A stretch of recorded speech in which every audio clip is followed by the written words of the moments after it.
The United States is often called the land of opportunity, but not all fortunes are built in boardrooms or technology hubs.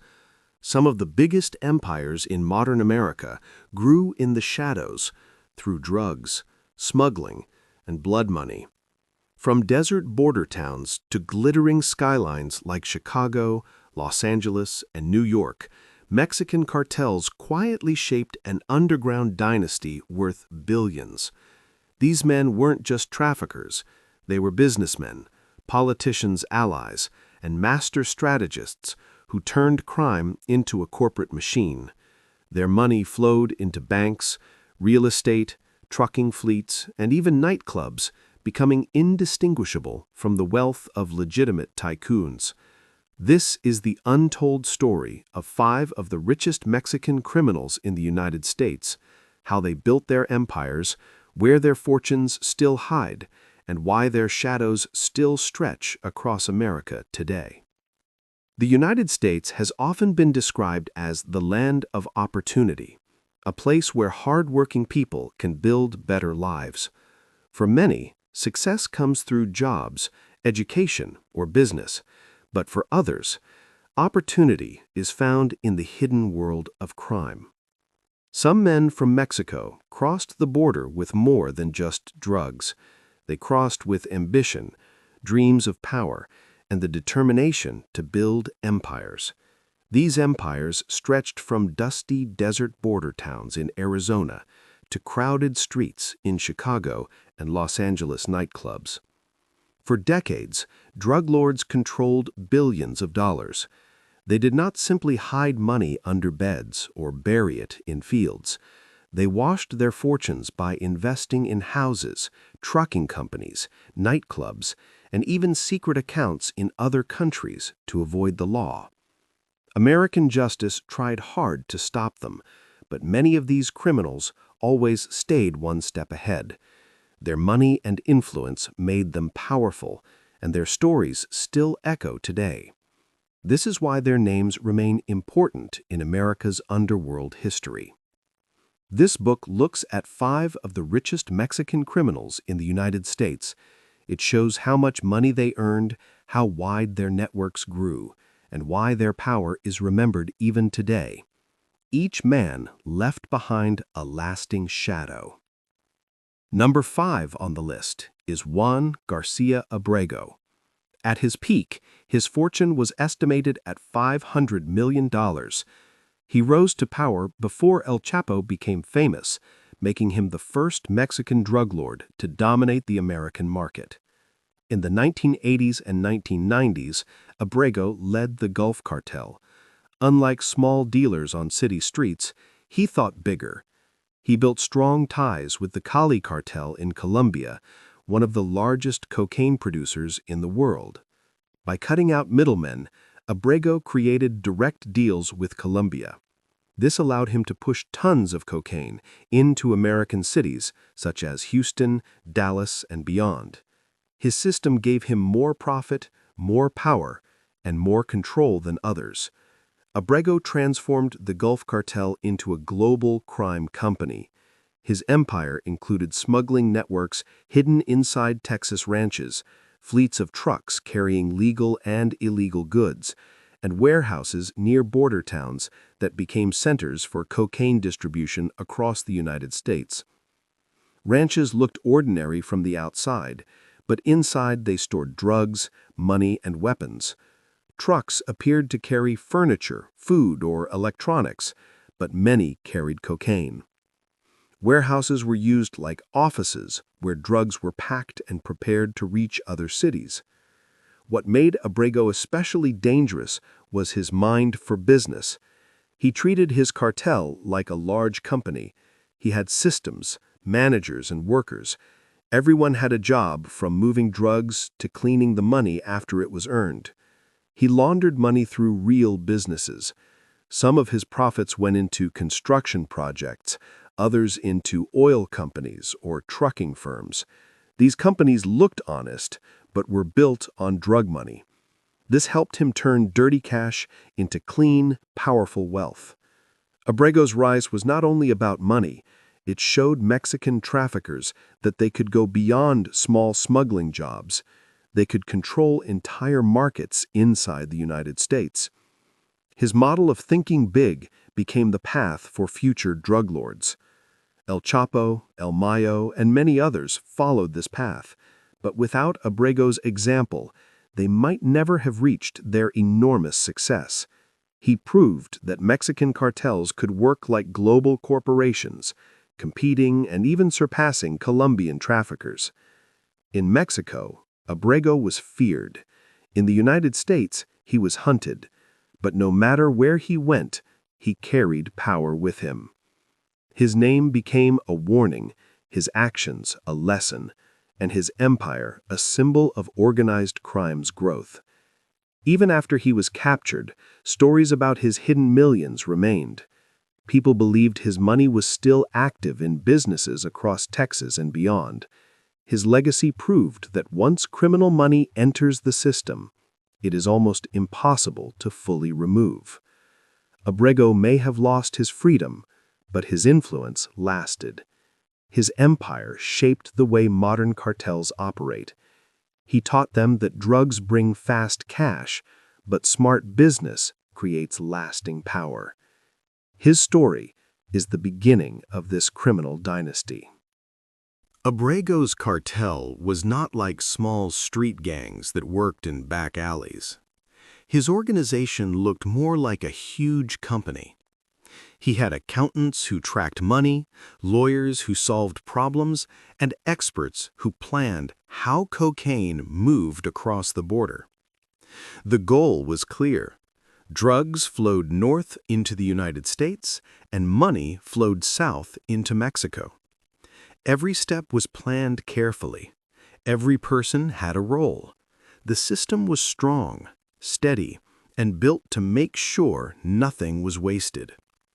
At one point, experts estimated the Gulf Cartel supplied almost 1/3 of all cocaine consumed in America. This meant millions of people were touched by Abrego's network, even if they never knew his name. His empire was that wide. But Abrego was not only a smuggler. He thought like a visionary businessman in the criminal world. He understood that quick money from drugs was powerful, but it was also dangerous. Cash alone was useless if it could not be protected. To solve this, he used laundering, a process that hides dirty money inside clean businesses. Through fake companies and secret investments, Abrego poured millions into the American economy. His dollars entered construction firms, oil companies, trucking businesses, and real estate projects. Every investment made him look less like a criminal and more like a businessman. From the outside, people saw houses being built, trucks carrying goods, and companies growing. Few knew that cocaine money was secretly feeding these businesses and making them succeed. This plan was so strong that even respected magazines noticed. Fortune magazine once listed Abrego among the world's richest criminals, comparing him to famous mafia bosses. It showed that his influence had reached a level rarely seen in organized crime. Abrego's reign also revealed another truth. Crime and politics can mix deeply. In Mexico, he created powerful ties with corrupt officials. These leaders offered him safety in exchange for money and loyalty. His network of friends in politics protected his empire. In the United States, he hired lawyers and bankers who knew how to hide money. They built legal walls around his fortune, making it difficult for investigators to touch. These professionals gave him cover, disguising illegal cash as normal profit. Over time, American investigators discovered just how wide his influence had spread. Entire investigations were slowed down or quietly buried. On both sides of the border, corruption and fear weakened the fight against him. His power reached higher than many believed possible. Still, no one can escape forever. In 1996, Abrego's luck finally ended. He was captured in Mexico and quickly sent to the United States. For years, he had avoided justice, but his capture marked the fall of a major drug lord. Yet, even in defeat, he remained untouchable in one important way: his money. His fortune, worth around $500 million, was already scattered across hidden accounts, shell companies, and offshore banks. Authorities could not gather it all. Much of it disappeared forever. This made his capture feel incomplete. Yes, the man was behind bars, but his fortune continued to breathe. His money kept living in secret partnerships and investments, still moving quietly inside the American economy like a shadow that never disappeared. For many people, this was the most frightening lesson. You can arrest a person, but you cannot always arrest money. Once billions enter banks, real estate, or trucking companies, they become part of the system. They look clean, but remain dirty inside. Abrego's story shows that criminal wealth is harder to control than criminals themselves. His name may have been removed from the streets, but his dollars still moved through businesses, shaping projects and building profits. His empire lived on even without him. In the end, Abrego proved that power is not only built with guns and violence. Real power is built with money, and when money is hidden well, it becomes almost impossible to remove.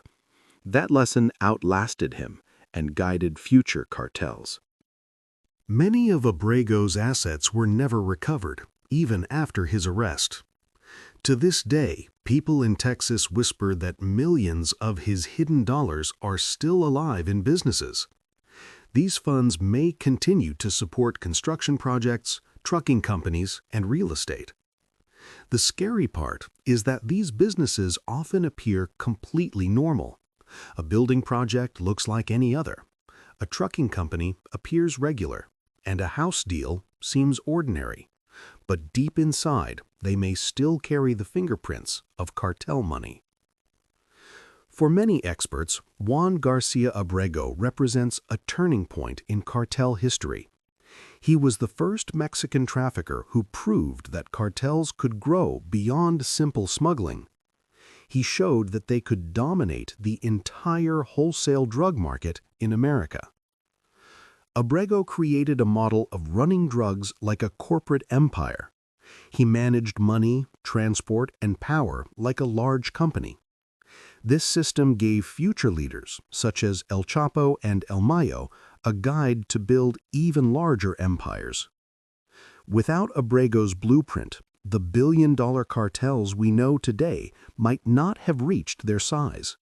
His plan was copied, expanded, and perfected by those who came after him.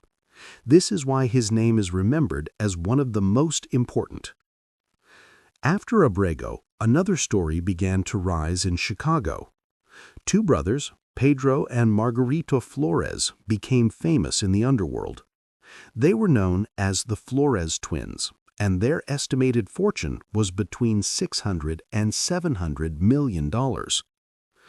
The Flores twins were not born into luxury. They were children of Mexican immigrant parents and grew up in a rough area of Chicago called Little Village. In this neighborhood, street-level drug dealing was everywhere, and crime was part of daily life. But, unlike many gang members around them, the Flores twins had bigger dreams. They wanted more than just local respect. By the early 2000s, they were reaching beyond the streets, building direct ties with some of Mexico's most powerful traffickers. Their connections included none other than Joaquin El Chapo Guzman and the Sinaloa cartel. This was a dangerous but highly profitable relationship. By the 2000s, the Flores brothers had become El Chapo's most important distributors based in the United States. Their role was simple but massive. They moved thousands of kilos of cocaine and heroin into Chicago, New York, and Los Angeles. Their network allowed drugs to flow directly from Mexico into America's biggest cities, making them central players in the trade. The speed of their rise was shocking. Within a few short years, the twins went from small-time dealers in Chicago neighborhoods to key partners of the most feared drug lord in the world. Their journey upward was fast and full of risk. For a time, the Flores twins seemed untouchable. Their network worked smoothly, their money flowed in endlessly, and their power grew stronger every year. On both sides of the border, they were respected and feared, living like kings while still very young. What made them different from others was their focus on logistics. While some cartels used violence to control business, the Flores twins built a system that worked like a supply chain. Trucks, warehouses, and secret routes became the tools of their empire. This system allowed drugs to move almost like legal goods. Cocaine and heroin were hidden among furniture, food, or electronics. Trucks looked ordinary, but inside they carried massive shipments. Warehouses near Chicago acted as centers for distribution, sending drugs across America. The profits were huge. By their mid-20s, the Flores twins had already gained fortunes most people cannot imagine. They bought luxury houses, expensive cars, and enjoyed lifestyles that looked more like young businessmen than cartel lieutenants. They lived large while staying hidden. But behind this wealth, their empire was built on crime. They laundered money through car dealerships, trucking companies, and real estate. These businesses made their profits look legal, blending dirty cartel dollars with clean income. It was the same lesson Abrego had taught. The Flores twins became a new kind of middlemen. They stood between Mexican cartels and the American market. On one side, they worked directly with El Chapo. On the other side, they supplied U.S. cities, creating one of the strongest pipelines ever. Their rise shows how cartels adapted. Abrego built the model, and the Flores twins applied it with modern methods in American cities. By focusing on logistics instead of violence, they created a system that kept drugs flowing and money pouring in. In Chicago, their names became legendary in whispers. On the streets, people saw their wealth, but rarely saw their faces. In Mexico, their loyalty to the Sinaloa cartel made them trusted partners. Together, they built one of the most effective operations. For a period, their power seemed unstoppable. Law enforcement knew of their existence, but catching them or breaking their network proved difficult. Their empire looked too organized, too controlled, and too deeply tied into both Mexico and America's underworld. But even the most powerful stories in the cartel world have turning points. For the Flores twins, the years ahead would bring betrayal, survival, and shocking choices. Their story, like Abrego's, would leave a mark on cartel history forever. Unlike many drug traffickers who built their power with fear and violence, the Flores twins relied on something different. They focused on logistics.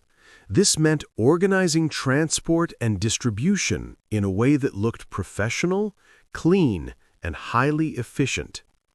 They created one of the most advanced smuggling systems the United States had ever seen. Fleets of tractor-trailers carried drugs across the country. On the outside, the trucks looked like they were filled with ordinary goods, such as produce, furniture, or electronics. Inside, however, these shipments often contained cocaine or heroin carefully hidden. Warehouses, located in Chicago and nearby suburbs, became central hubs for the operation. From there, drugs could be stored, repackaged, and sent to many cities across the country. Their network worked like a company supply chain. Everything was planned with exact timing and precision. Trucks moved drugs as if they were regular products. Routes were organized, Schedules were followed, and mistakes were rare. This gave the system incredible strength. From Chicago, their network stretched east to New York and south to Miami. Drugs flowed smoothly along these routes, reaching millions of people. In return, hundreds of millions of dollars came back to the Flores brothers in profits each year. But the Flores twins were not only traffickers. They also played the role of businessmen. They knew they needed to clean their money to survive, so they invested in businesses like car dealerships, trucking firms, and real estate properties across the country. This made their cartel profits look like normal earnings. Dirty money was blended with clean income, making it difficult for authorities to track. Each car sold, each house bought, and each trucking contract made their illegal fortune appear more legitimate. By their mid-20s, the Flores brothers were living like kings. They owned luxury homes in Chicago's suburbs, had collections of high-end cars, and enjoyed secret investments. To outsiders, they appeared like young entrepreneurs, not dangerous lieutenants of the Sinaloa cartel. On both sides of the border, they earned respect. In Mexico, their connections with El Chapo gave them power and protection. In the United States, their lifestyle made them appear successful and untouchable. For a time, it seemed nothing could stop them. However, in 2008, everything began to change. Cartel wars in Mexico were growing out of control. Different groups battled for power. The Sinaloa cartel was at war with rivals, and the Flores twins were trapped between these dangerous and violent factions. The threats against them and their families grew serious. They feared being caught in the crossfire of the brutal battles. For the first time, their wealth and influence were not enough to keep them safe from the spreading violence. Faced with this danger, the brothers made a shocking decision. Instead of staying loyal to the cartel, they decided to protect themselves and their families by switching sides. They chose to cooperate with United States authorities against El Chapo. This betrayal was one of the most surprising events in cartel history. For months, the twins secretly wore hidden recording devices. They gathered conversations, tracked deals, and collected evidence directly against the most infamous drug lord in the world. They pretended to remain loyal, while in reality, every meeting and every word was being recorded. Their cooperation gave investigators an inside view of how the cartel worked. It was information no one else could have provided at that level. Their evidence became critical in building the case that finally brought down El Chapo. Without the help of the Flores twins, authorities might never have collected enough proof to convict him. Their decision changed the future of the drug world. The brothers had gone from being trusted lieutenants of the cartel to becoming secret agents of the law. Their betrayal not only shocked El Chapo, but also sent waves of fear and mistrust through the entire Sinaloa organization. For years, the Flores twins had seemed untouchable because of their logistics system and wealth. But in the end, it was their choice to cooperate that made them more powerful than ever, shaping the biggest trial in cartel history. Their story shows how quickly the underworld can change. One day they were kings of the streets, and the next day they were hidden witnesses. In the world of crime, loyalty can be fragile, and survival often demands shocking choices. The fall of El Chapo was partly built on their betrayal. While their empire was created with supply chains and money laundering, their legacy was sealed when they helped bring down the most feared criminal boss of their generation. When the Flores twins surrendered to the authorities, they admitted to smuggling more than 60 tons of cocaine and heroin into the United States. This made them two of the most active drug traffickers in American history, shocking both investigators and ordinary people. In 2015, both brothers received a sentence of 14 years in prison. Many thought this was a light punishment when compared to their enormous crimes. But the short sentence proved how valuable their testimony and cooperation had been in El Chapo's case. Their decision to cooperate with law enforcement was rare and risky. The recordings, evidence, and secret meetings they provided became critical to building the case against the Sinaloa cartel. Without their help, El Chapo's trial might not have been successful. Even as they walked into prison, one question remained unanswered. Where was their fortune? Investigators seized some cars, houses, and businesses, but millions of dollars were never found. People believed it was hidden in offshore accounts and properties under false names. Some suspected the money was spread across trucking companies, secret real estate investments, and businesses controlled by friends or relatives. These assets kept growing quietly, even while the twins sat behind bars. The mystery of their hidden fortune became part of their legend. The Flores network was remembered as one of the most sophisticated pipelines ever built inside the United States. It was so professional that law enforcement admitted it changed their understanding of cartels. The twins had proven that crime could look like business. Their smuggling system ran like a corporate supply chain. Tractor-trailers disguised as normal deliveries carried narcotics. Warehouses in Chicago served as distribution centers. Money was cleaned through real estate, trucking, and dealerships. Each part worked together, making their empire nearly invisible to investigators. Law enforcement officials later admitted the twin system was so effective that it forced them to change their strategies. The old way of looking at cartels as violent gangs was no longer enough. These traffickers had become businessmen with global influence.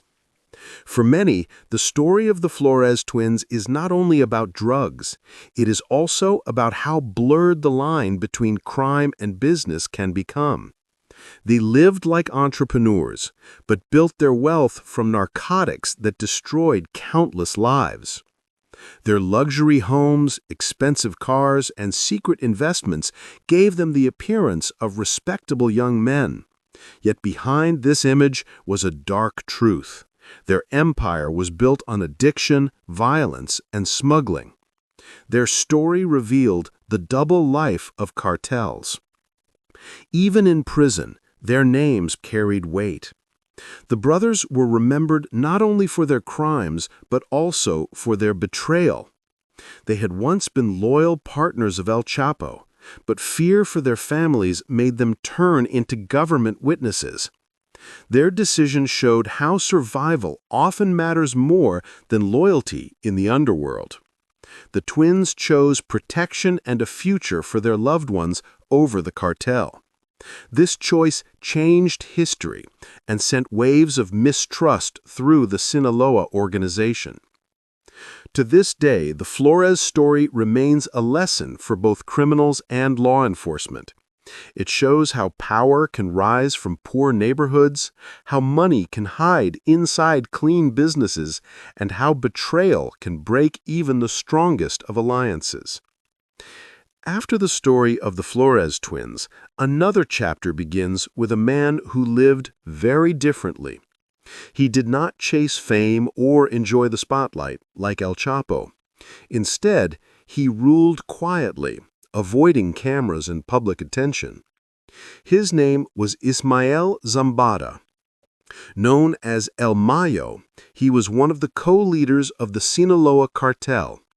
For decades, he guided the organization like an invisible hand. While others sought fame, he worked silently, proving that true power could live in the shadows. In the United States, his influence stretched across Arizona, California, and Texas. From there, his pipelines reached New York, Chicago, and Miami. Cocaine, heroin, methamphetamine, and marijuana all flowed north under his command, hidden in trucks, trains, and shipments of everyday goods. El Mayo's genius was not only in smuggling, but in building an empire. Unlike brash traffickers who flaunted their wealth, he was disciplined and careful. His quiet strategy allowed him to outlast rivals and become one of the most enduring cartel leaders. El Mayo put money into ranches, trucking firms, produce distributors, and real estate to hide profits. He bought simple properties and hired local managers. These businesses looked honest, while cartel cash quietly flowed through them, appearing normal to neighbors and banks. Officials believed his U.S. assets totaled many millions, maybe hundreds of millions, but the full amount likely rose when offshore trusts and hidden companies were added. Layers of ownership and fake names slowed any paper trail that could lead back to him. He never sought headline fame. He avoided loud cars and public parties. Instead, he ran the cartel like a low-key company. This private way of working made police attention fall on others while he focused on steady, long-term planning and survival. Survival was his main skill. He outlived rivals and bosses who were arrested or killed. He placed family and trusted friends in key roles to keep business going. When one partner left, another stepped in, so the network never stopped working. He built a design to survive arrests and betrayal. Backup teams filled in when arrests hit, keeping trucking and payments moving. This spare network kept the business running and protected core leaders, making it harder for authorities to break the whole system. When law teams thought they were close, he would change plans and move quietly. Small rumors appeared, but the main trail faded. This habit of slipping away made him seem like a shadow, always just out of reach of those who chased him. Experts often estimated his fortune at over $1 billion, though precise numbers were unknown. His money was spread across many places, stored in offshore banks, trusts, and layered companies that hid the true owners and slowed any legal recovery attempts. He laundered cash through American banks using transfers that seemed normal. Money moved from one company account to another, paid wages, and bought supplies. After many moves, the same money looked clean, which made tracing the original illegal source very difficult for authorities. Offshore accounts and foreign banks held parts of his wealth beyond easy reach. By using different laws and secrecy rules, he delayed legal action. Recovering these funds required long international efforts and cooperation, and many assets remained protected by slow legal systems. His money also entered normal markets. Contractors, stores, and service firms received payments that boosted their business. Over time, these firms grew and returned profits that looked ordinary. That normal business activity helped mask the cartel's financial roots from curious investigators. Different from flashy traffickers, he stayed hidden. He let others take risks in public while he worked backstage. This low profile kept cameras and headlines away, which made it far harder for journalists and law officers to follow his daily life or meetings. He placed trusted relatives and allies as visible managers to run business fronts. These people looked like ordinary executives but stayed loyal.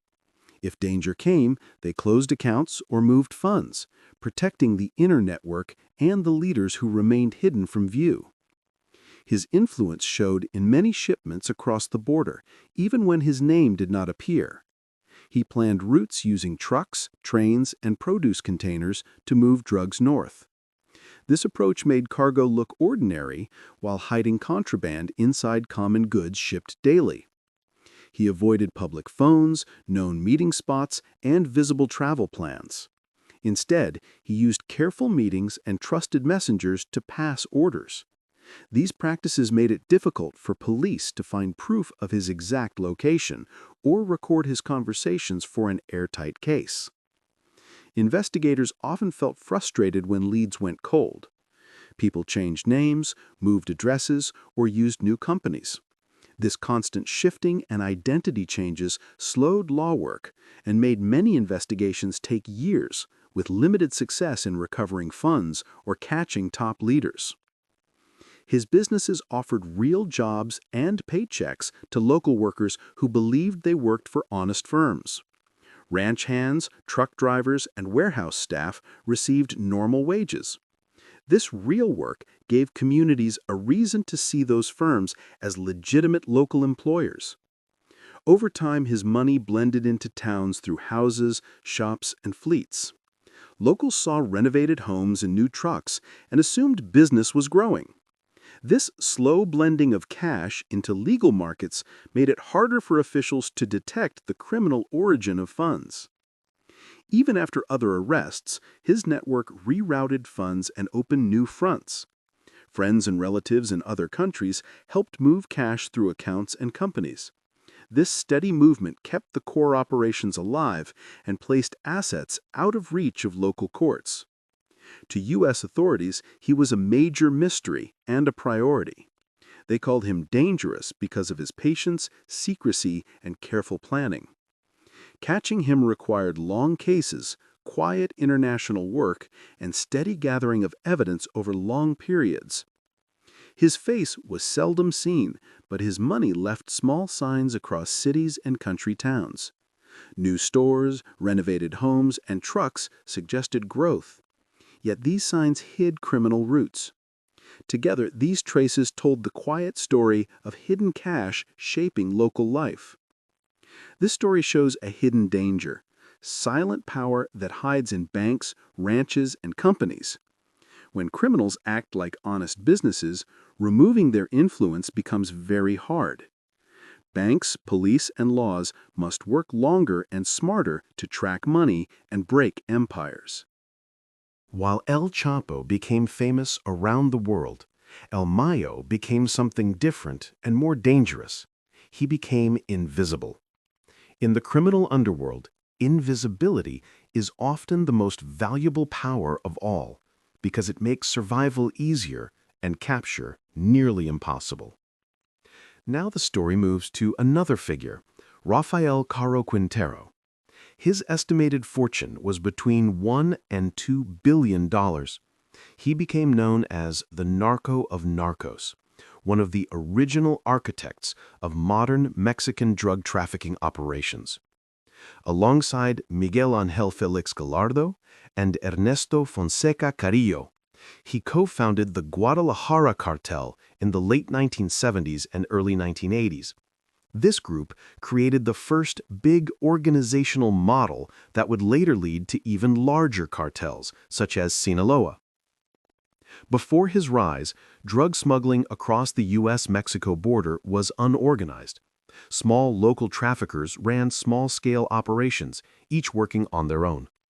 The business was fragmented and profits were limited because no single group had control or coordination over the trade. Caro Quintero helped transform this scattered world into something centralized, disciplined, and ruthless. He introduced new systems where traffickers worked together under one large organization.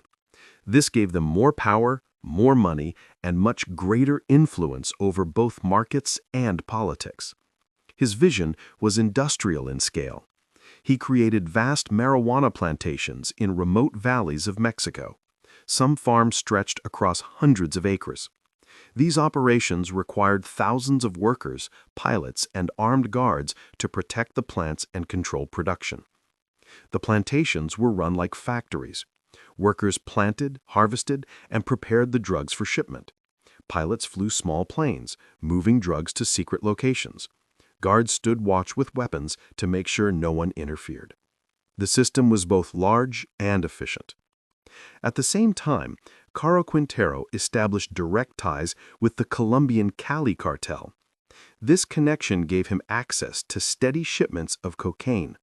The drugs were moved into Mexico and then prepared for transport across the border into the United States.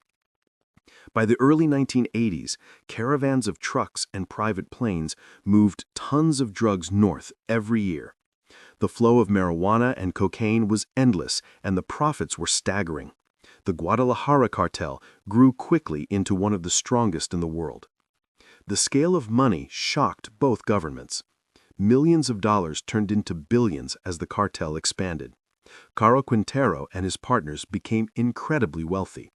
They bought estates, ranches, cars, and luxury properties while still growing their industrial-sized drug farms in secret. He was not just a trafficker, but also a businessman. He invested cartel money into ranching, land, and other enterprises. These investments made his fortune seem more legitimate. Just like later traffickers, he mixed dirty money with clean profits to strengthen his empire. His role in building the Guadalajara cartel changed history. Without him and his partners, later cartels such as Sinaloa might never have reached such power. He showed that drugs could be handled like industry, with organization, discipline, and massive profits. But with power also came attention. His large plantations and growing shipments caught the eye of American authorities. By this time, U.S. law enforcement began to see him not as a small trafficker, but as a dangerous figure shaping the entire market. The Guadalajara cartel became known for its coordination and strength. It controlled drug routes into cities like Los Angeles, Houston, and Chicago. From there, cocaine and marijuana spread across the country, touching nearly every corner of the United States. Caro Quintero's vision changed the face of drug trafficking. He proved that cartels could act like multinational corporations. His empire was industrial in scale, organized in detail, and ruthless in practice. It was a new model that others would later follow. By the mid-1980s, he was one of the most powerful drug lords in the Americas. His operations stretched across borders, his farms covered valleys, and his fortune grew larger every year. To many, he became the true symbol of the narco era. Cities across America felt the power of Caro Quintero's empire. Los Angeles, Phoenix, Houston, and Chicago were touched by his cartel's reach. Drugs flowed in every direction, making him one of the most feared figures of his time. What made Caro Quintero different was not only smuggling, but also how he invested his profits. He was more than a trafficker. He was a businessman. He used criminal money to build legal wealth that appeared clean to outsiders. Millions of cartel dollars poured into the United States. He purchased luxury estates in Arizona, wide ranches in Texas, and expensive properties in California. These homes were not just places to live, they were symbols of his growing empire. Each property was protected carefully. Lawyers, accountants, and fake companies worked together to hide ownership. On paper, the estates looked legal. In reality, they were purchased with drug money, making them fortresses of wealth shielded by layers of secrecy. He laundered huge amounts of money through American banks. Transactions appeared normal, but were built to clean cash. At the same time, he invested in ranching, trucking, and construction. These businesses produced jobs and income while helping disguise criminal money as legal profit. This dual life made him dangerous. He was both a cartel overlord and a polished entrepreneur. To some, he looked like a successful investor. To others, he was the mastermind behind one of the most powerful cartels in the Americas. By the mid-1980s, the Guadalajara cartel had grown into a multi-billion-dollar empire. Caro Quintero himself was considered one of the richest underworld figures in Latin America.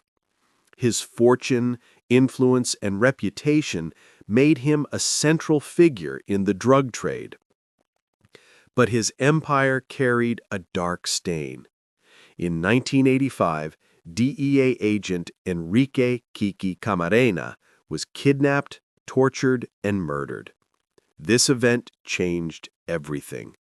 It shocked the United States and placed Caro Quintero at the center of global outrage and anger. The murder was brutal and personal. Washington demanded justice immediately. American law enforcement launched one of its largest manhunts ever.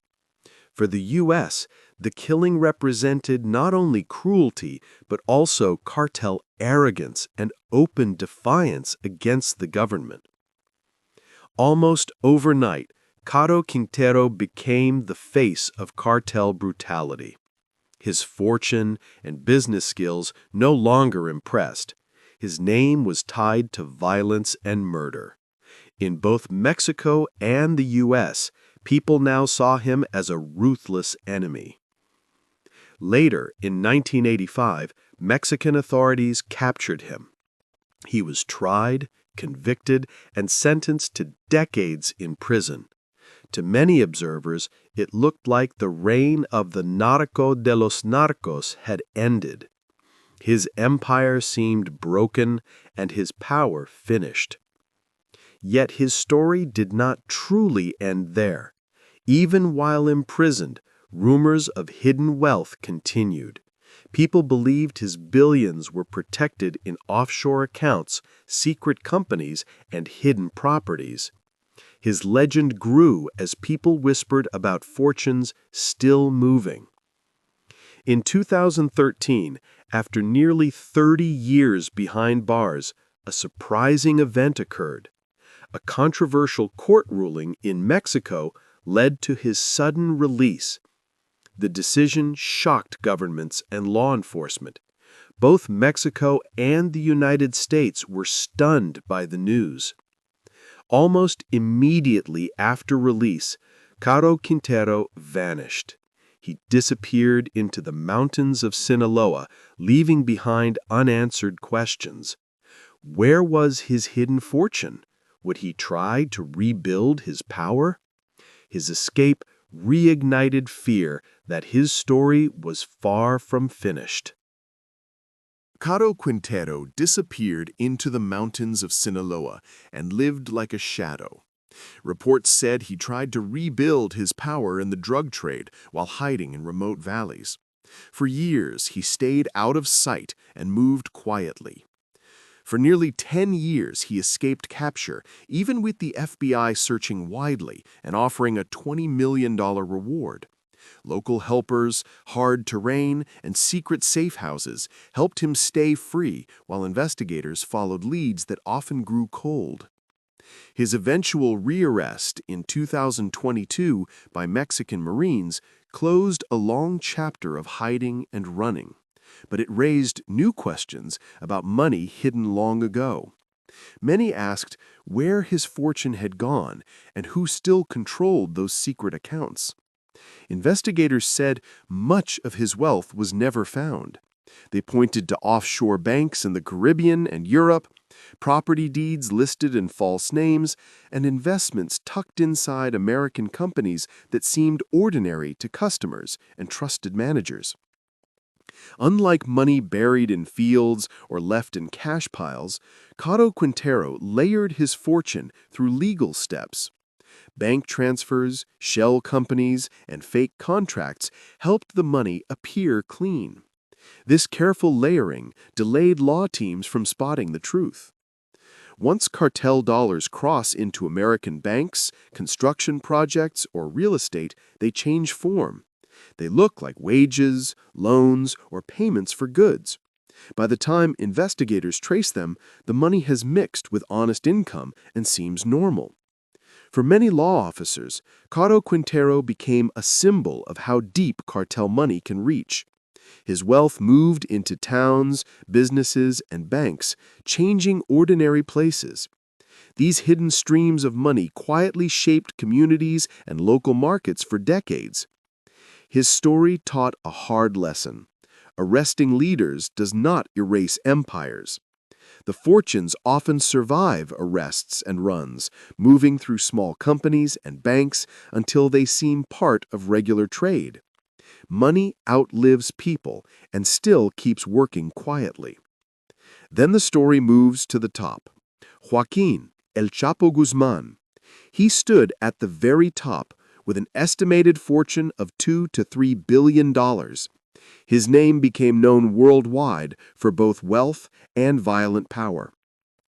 El Chapo was not only Mexico's most notorious drug lord, he became America's most constant supplier of narcotics. For decades, his cartel fed cities across the country with cocaine, heroin, methamphetamine, and fentanyl, changing public health and crime daily. Few criminals in modern history shaped U.S. streets and politics like him. His actions forced governments to adapt policies on border security, drug treatment, and international cooperation. The scale of harm and influence was both shocking and far-reaching and lasting. From Chicago to Los Angeles, New York to Miami, El Chapo's cartel made billion-dollar pipelines. These routes moved drugs quickly and in large amounts. Trucks, tunnels, boats, and secret air routes all joined to carry narcotics into American cities daily. The scope of his reach was breathtaking. At his highest power, the DEA called him Public Enemy Number One, a title not used so widely since Al Capone. The comparison showed how a single trafficker could change an era dramatically. His methods combined brutal force with careful money work. Cartel violence kept rivals quiet, while bankers, lawyers, and shell firms, hidden names, moved cash through complex networks. Both sides, guns and finance, made his empire hard to stop. He learned that drugs created wealth, but money laundering created lasting power. His billions did not sit in bags or pits, they were invested in real things. This changed how crime leaders thought about safety and future influence in countries. He bought sprawling estates in California and invested in trucking companies in Texas. He put money into nightclubs, restaurants, and hotels that looked normal but fed cash into his accounts quietly. To hide ownership, he used shell companies and secret bank accounts, some set up in states with strict privacy laws. These legal shields made it hard for foreign investigators to learn who truly owned properties and companies, slowing recovery. Even after arrests, only a fraction of his empire was seized. Courts fought over ownership, and legal appeals delayed final decisions. Many assets stayed tied up for years, allowing money to be used, moved, or hidden during ongoing court battles. Caro Quintero's case showed how difficult it is to stop hidden money. Banks sometimes missed signs, and international laws slowed action. Countries needed better sharing of information plus quicker court work to follow the money across borders and seize it. For law enforcement, he was a warning. Millions hidden for decades showed how cartel cash could shape towns and influence local officials. The case pushed both countries to try new laws, stronger tracking, and cooperation. Even after his 2022 arrest, many assets remained unaccounted for. Offshore accounts, trusts, and properties under false names still moved money. Some investments in American businesses continued to earn profits that, over time, blended into the normal economy and were hidden. In short, Caro Quintero's arrest closed one chapter but opened many questions. How much wealth remained hidden? Who benefited from his investments? How to rebuild damaged communities? These questions kept investigators busy for years, often without full answers or closure. His life and money taught a wider lesson.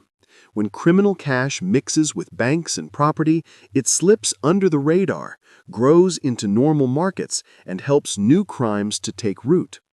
Removing this influence takes time, work, and cooperation. Each new company, each offshore account, and each property deal turned dirty cartel money into polished assets. By the early 2000s, El Chapo was more than a trafficker. He was a hidden investor, placing his fortune inside America's economy where it blended quietly. His legend grew through daring escapes. In 2001, he slipped out of a high-security Mexican prison inside a laundry cart. The escape embarrassed Mexican authorities and shocked the world, proving that his money and connections could buy almost anything. In 2015, he escaped again, this time through a mile-long tunnel dug straight into his cell. The tunnel had lights, air systems, and even rails for a motorbike. It showed how far his cartel would go to free their leader. These escapes made him a mythical figure. To some, he was clever and unstoppable. To others, he was cruel and dangerous.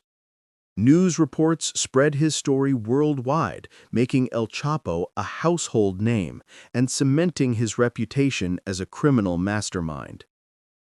But behind the myth was a larger truth.